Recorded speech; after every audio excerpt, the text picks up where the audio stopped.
Before I continue with this lesson, I want to start off by giving all praises, honor, and glory unto Yahweh, Bahashem, Yahweh Shai, Bahashem, Rakak Wadash. Double honors to the apostles and elders of Great Millstone, and peace and blessings to the hopefully elect. I'm the brother lawyer, and I teach at the Great Millstone Nashville Camp. Come back with a quick lesson. I don't have a title for this lesson as of right now, but I saved this video. I believe it dropped 2 days ago. I'm just not having time to get to it. And this is from Strategic Realist John. And to be honest with you, I mean, I know we, side note, I know we all one body. Not one body in Yahweh Shai. not them guys, or they took the name off. They don't say Yahweh Shai, they're just one body. But I know that we support the body. We're all one. Each brother, Great Millstone, start with our apostles and elders on down. We are together. We support each other. But really, Elder Malcolm from the Chicago camp, this is basically his area when it comes to doing lessons or whatever. And Lord will he see this video. He might be even subscribed to this guy. All right. And he might have done a lesson on it. I'm subscribed to, I think he got 4 channels. I know it's Critical Race Theory or something to that effect. And of course, he got Malcolm, and I believe it's like 1 or 2 other channels. But anyway, basically this would be like into one of his videos, right? But like I said, it ain't no copycatting. Ain't no, brother, you stole my video, or I was gonna do a lesson on that. That's just how it goes, and more brothers will make videos on this, when they see it, so, and this is not going to be a long lesson. So this is from him, Strategic Realist John. It says, Trump threatens war. Nigeria breaks American dollar empire forever. Now, before I play this video, I'm going to get the Copyright Act real quick. I think it's 1957. No, not Copyright Act. Right to repair. Right to repair? Copyright Act 1957. All right. And this is for fair use purposes. All right. Don't take down my video, YouTube, or put what they like to do, when they put the age limit, the age restriction bullshit. Don't do that. Everybody knows that you're going down. So this is Copyright Act of 1957. It says, so basically, I'm just going to roughly paraphrase it because this went into something else.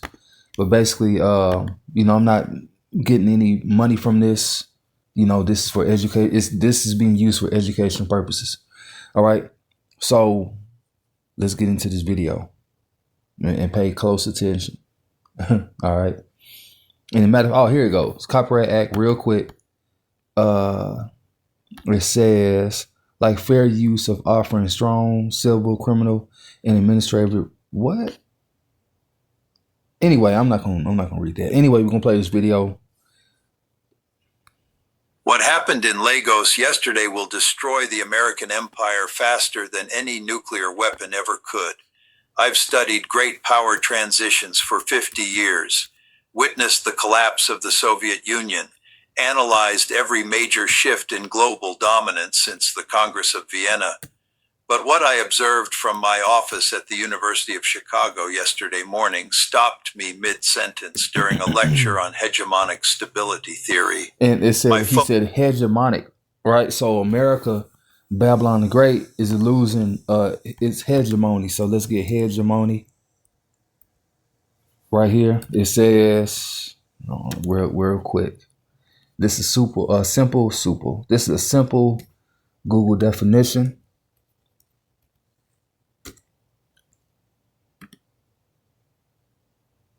Why is it not playing? Make sure it's turned up. Hegemony. He said hegemony, right? Or hegemony. It says leadership or dominance, especially by one country or a social group over others. And this other social group is Esau Edom, the so-called white man, which is really red, like how Elder Malcolm loves to go into. For instance, you see this guy's shirt. That's white, but his skin is what color? Reddish. All right. And so this people, the Edomites, they were given this power over others. They said something about the social group, one social group being over another. So these people are over really the whole world. And this was given them, this is their blessing. All right. So Genesis 25, I believe it's 25. The fatness of the earth. Esau Edom is the last people to rule in the last days. We're gonna get that second Ezra 6 also. So Genesis 25 and let's see. Call his name Esau. Feed me, I pray thee. So this birthright. Despise the birthright. I think it's in 27. Or I think it's 26, 27. Just bear with me real quick. 1 second. Oh, let me just do this. Esau blessing.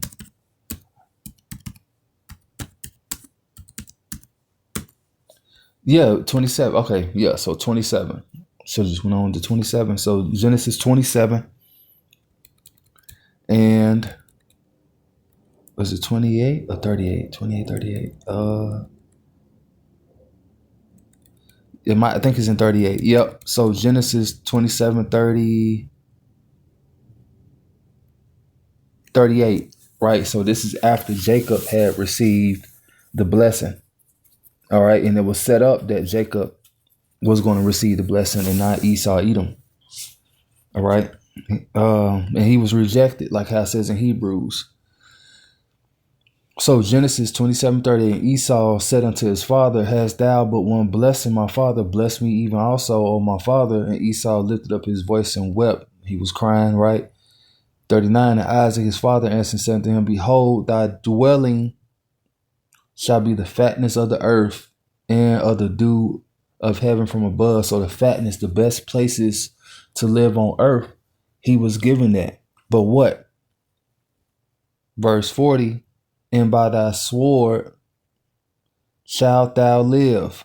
So he was going to get the fatness of the earth via the sword. And he's using this today to make other nations bow, and to get down with democracy or their system, or to pay some type of money. Hey, if you don't do this, if you don't conform unto us, we're going to cause a regime change. Anyway, it says, and shall serve thy brother. So you're going to bear the sword, nigga. But guess what? And shall serve thy brother, which that's what you're going to do again. Because at one point, look, the slavery was so bad also because they served the Israelites under the rule of King David, i.e. also the Dark Ages. They were, cast out. But we still had some type of servants. Yes, they were servants as well. It says, and because really all nations are servants. If you're not an Israelite and you're a heathen, y'all all were made to be servants. That's in Ecclesiastes. I've seen princes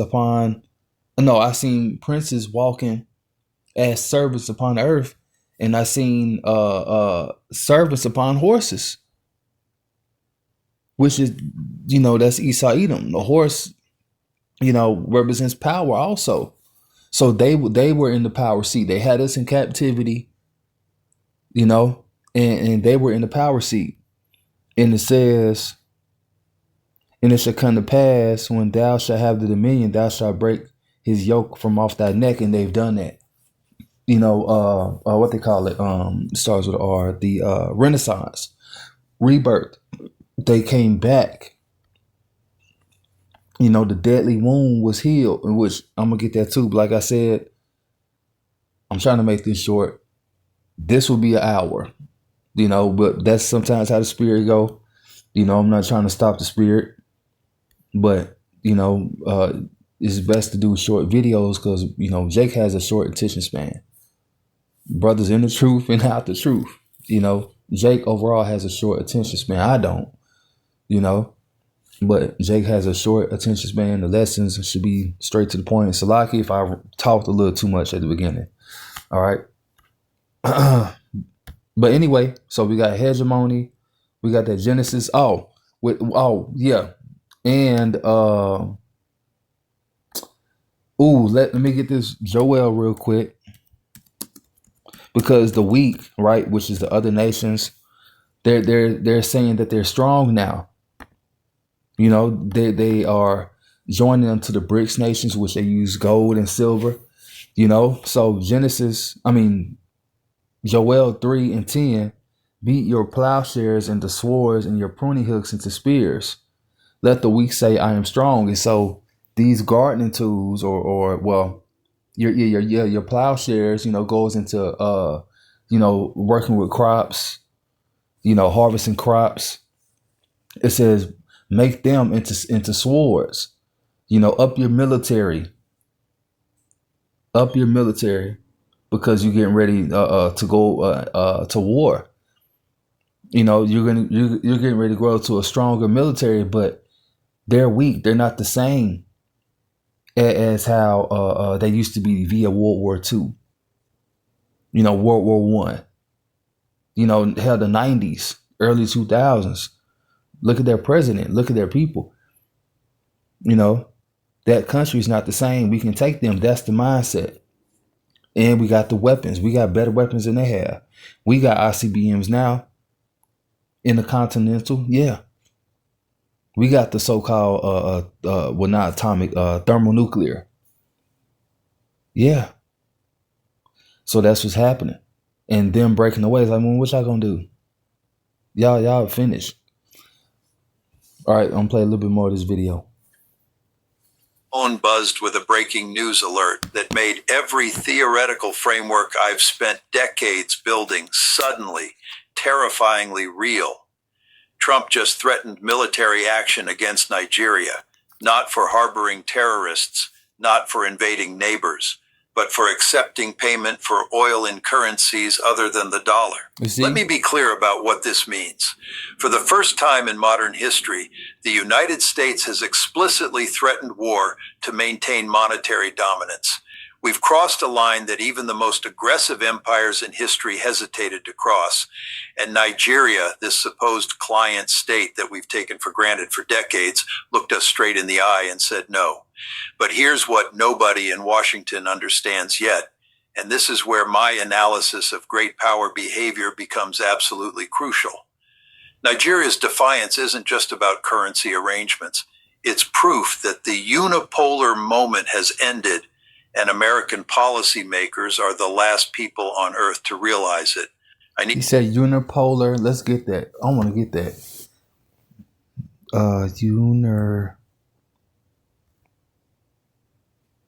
Give me 1 second. Is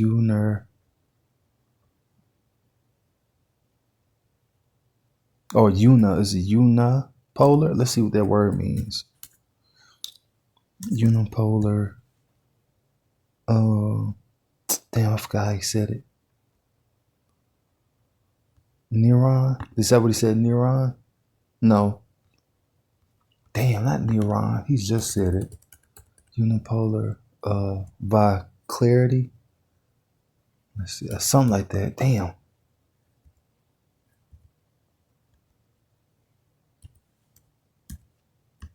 Damn, I can't believe I just forgot what he just said.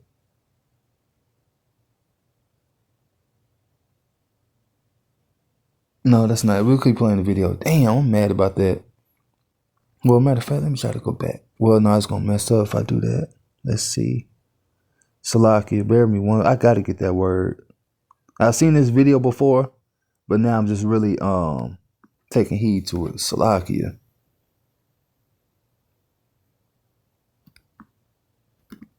Crossed a line that even the most aggressive empires in history hesitated to cross.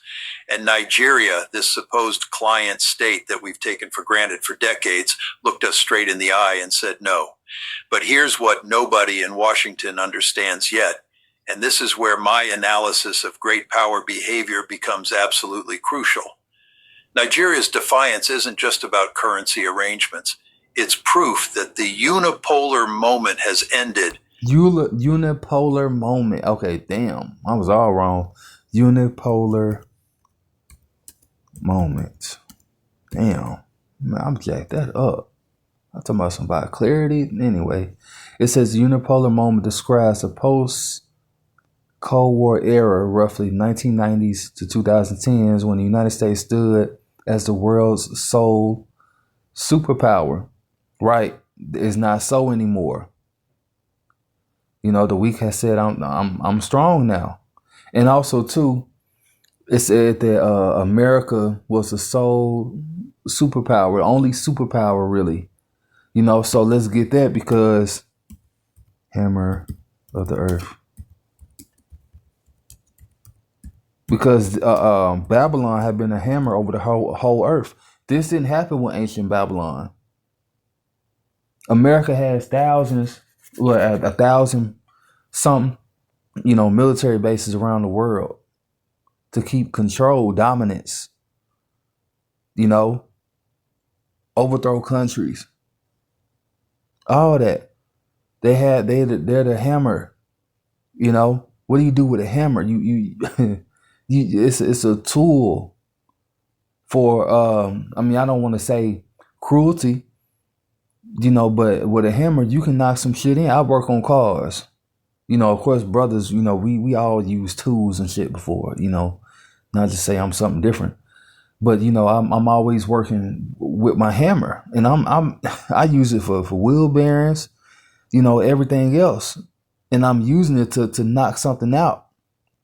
I got to get it out, you know. So with America, what's the hammer? The military might, to knock out these other governments, well, troops and the governments, and to put in a puppet, i.e. Iraq, Libya. They try to do it in Syria. Well, they finally accomplished that. But Syria, other places. So Jeremiah 50:23, how is the hammer of the whole earth cut asunder and broken? Right. This is after Babylon falls. It says, how is Babylon become a desolation among the nations? You know, because this place is going to be destroyed, i.e. ICBMs. Let's keep playing video. And American policymakers are the last people on earth to realize it. I need to take you back to a conversation I had in 2019 with a senior Pentagon official. We were discussing contingency planning for potential conflicts, and I asked him a simple question. What happens when countries stop needing our permission to trade? His response haunts me now. John, that's not a scenario we planned for. That's not a scenario that can happen. Well, it just happened. And the reaction from Washington proves we never had a plan for this moment. Here's what you need to understand about Nigeria's decision, because the mainstream media is completely missing. And I want to say something else too. It's not just America that was in so-called Africa having Ham be like unto tributaries. You had Germany. Germany played a role. France got a hand in Africa. You know? And matter of fact, let me pull up something. I just want to. So this is what I was pulling up, or really this is what I was talking about. I said European nations that colonized Africa include the United States, France, Portugal, Belgium, Spain, the whole beast. You know, the 7 heads, 10 horn, 7 heads, 10 was it 10 crowns? Salakia. It's so much.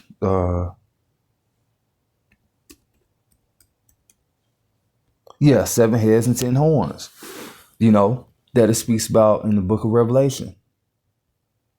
Well, I mean, Daniel plays a role in that, in basically breaking it down.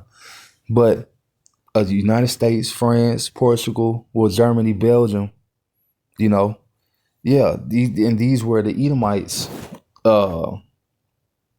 These are Edomites. You had the British, the French, the Spaniards, Germania Major, Germania Minor. This is them right here. It's just today is different. You don't have Germania Major, Germania Minor. But these people, this beast, starting with America, because it named America first, ruling these other nations, being cruel, that cruel ruler.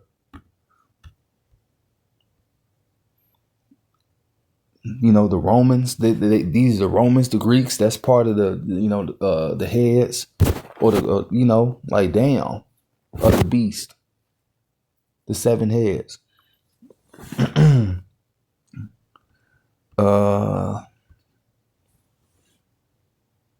I was gonna say something else, and also Nigeria. You got Israelites. I'll make sure I was still recording. I was feeling like, damn, bro. If I didn't hit play and I'm saying all this, but yeah, Nigeria. A large amount of them, the majority of them, those Israelites, all throughout West Africa. So really, to be honest, Jacob's trouble. They're making war on the tribes. Then I'm gonna pull something else up. Well, that'd be for another video. Because if I run that video into this one, it'll just be too long. But yeah, war on the tribes, and that's what Esau said that he was gonna do. The time to mourn for my fathers at hand. Then shall I slay my brother Jacob. You so-called blacks, Latinos, Native Americans, and Hispanics. Then you got Israelite foreigners that look like the other nations, but through their father's lineage, they are Israelites. If you understand this gospel, damn it, you're an Israelite. No matter how you look. Oh, their brother said no matter how you look. Yeah, bitch. We look different today. We do not all look so-called black or Latino, Hispanic. The Lord hid us in different nations. Like how he said in Deuteronomy, he hid us in Moab. And when I say bitch and when I'm cussing niggas out, don't be hurt. If you understand this and you not talking shit or backbiting, you shouldn't have no way to feel. This is who I am on and off camera. Anyway, now let's go back and give me 1 second. Implications. Here you go. This isn't just Africa's most populous nation making an economic choice. This is the domino that starts the entire dollar system collapsing, and I'll explain exactly why. Nigeria sits at the intersection of 3 critical fault lines in global power. First, it's the gateway to West African markets, representing over 400 million people. Second, it controls some of the world's largest untapped oil reserves at a time when energy security has become paramount for every major power. Third, and this is the part that should terrify Washington strategists, Nigeria has become the testing ground for China's alternative economic model. But there's something else, something I discovered through my contacts in intelligence circles that hasn't been reported anywhere. Nigeria's currency decision wasn't spontaneous. It was coordinated with a network of countries that have been quietly building financial infrastructure designed specifically to bypass American oversight for the past 3 years. The phone call that changed everything happened at 2:17 a.m. Washington time last Tuesday. Nigeria's finance minister was on a secure line with counterparts in Brazil, India, and South Africa, finalizing the technical details of what they're calling the Southern Corridor payment system. By the time Trump woke up and started threatening war, the infrastructure to trade without dollars was already operational. I've seen the classified briefings. American intelligence knew this was coming and did nothing to prevent it. Why? Right. And so Because they're foolish. They're full of pride, and it's just you're deceiving yourself. What's that? Yep, Obadiah. Yep. We are in this time.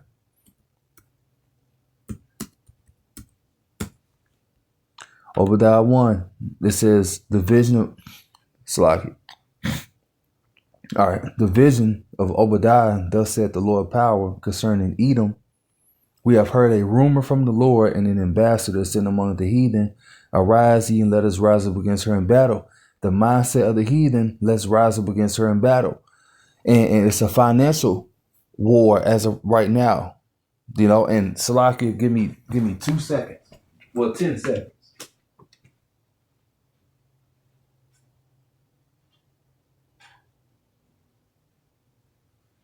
And so right now, basically they're protecting their interests. And Trump causing that war between them.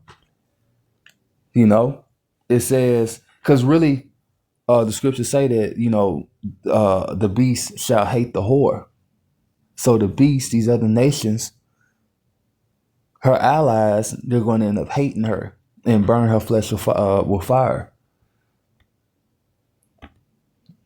Give me 1 second.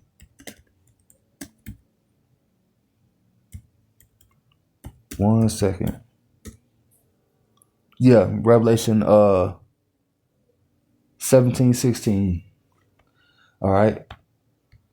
So now back to that Obadiah. It says, behold, I have made thee small among the heathen, thou art greatly despised, and they're despised. And it says, the pride of thy heart have deceived thee, because they're full of pride. Just like with that commander that he was speaking to, he said that, that would never happen. It's happening. Like how the Lord raised up Pharaoh and brought his bitch ass down, you going down the same way. And he said, it's going to be even worse.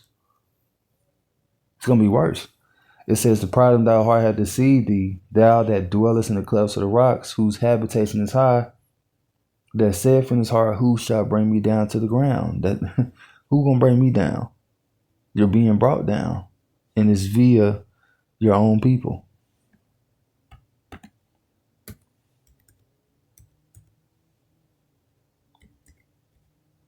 One second. I'm gonna end it with this. Matthew 12:26. It says, and if Satan cast out Satan, he is divided against himself. How shall then his kingdom stand? So Satan is against himself. How can his kingdom stand? So Esau, Edom, they're against themselves. How can these allies via their brothers, how can these different kingdoms stand? It's not. Just like we fail. Niggas hate Latinos and vice versa. And really, y'all not we, but y'all niggas too. If you ain't in this truth, you a nigga. Side note. But anyway, we fail. Hating each other. Going to war. Yeah. And we right where we belong, in captivity. Niggas be mad at God, so called, It said it was our mind that went astray. And give me 1 second, I think somebody trying to call. Yeah, I'm finna get ready to end this. But yeah, it was our mind to go astray. So with that, Lord will, this is edifying lesson. And I want to give all praises, honor, and glory unto Yahweh, Bahashem, Yahushua, Bahashem, Rakakudash. Shalom.